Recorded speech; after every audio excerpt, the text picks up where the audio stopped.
As the Indian Prime Minister's plane enters Indonesian airspace, it is flanked by a tight escort of Indonesian Air Force fighter jets. This is a rare military honor, displaying the high-level partnership between these two nations. The roots of this relationship reach back to the 1950s, established by India's first Prime Minister, Jawaharlal Nehru. He worked alongside President Sukarno to build the initial diplomatic bridge between the Republic of India and the Republic of Indonesia. Today, that partnership is seeing a massive modern resurgence. Indonesia's current government is openly pro-India, with the president even admitting to modeling his own policies after those of Prime Minister Modi. But this alliance is fueled by more than just shared history.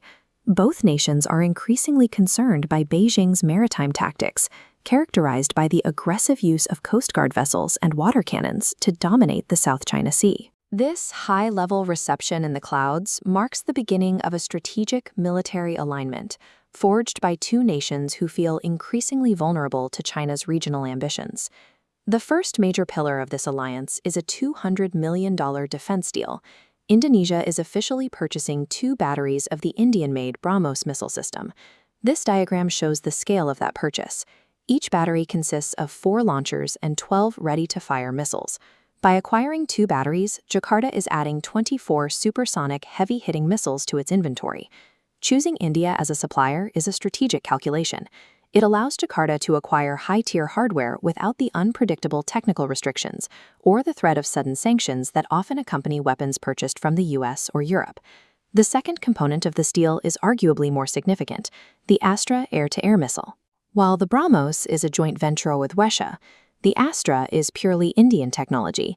It is a completely indigenous weapon system developed by India's own defense industry.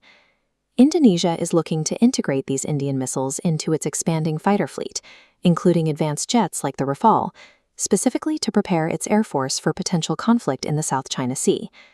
By arming its frontline aircraft with the Astra, Indonesia is signaling a deep level of trust in India's independent defense technology. While missiles secure the skies, a second strategy is unfolding on the water, specifically at the Strait of Malacca. This waterway is one of the most critical maritime passages on Earth, forming a narrow bottleneck between the landmasses of Indonesia and Malaysia. The economic stakes are massive. Approximately 70 to 80% of China's trade and vital oil imports must pass through this single narrow corridor before reaching their destination. To gain leverage here, New Delhi and Jakarta are partnering to develop Indonesia's Sabang Port, located right at the western entrance to the strait. This project sits just south of India's own territorial outpost in the region, the Andaman and Nicobar Islands.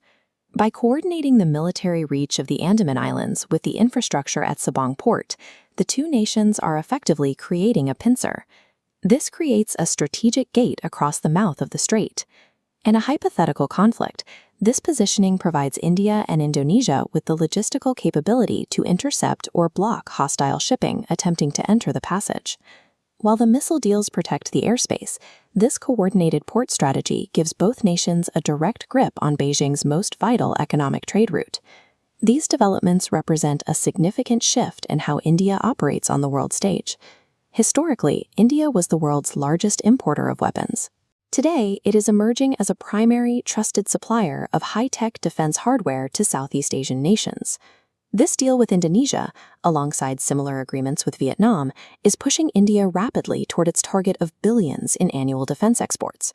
This combination of arms sales and maritime positioning is already causing concern among Chinese geopolitical analysts, who see their influence in the region being directly challenged. India has stepped up as an active security provider, building a strategic axis with its neighbors capable of neutralizing China's regional dominance.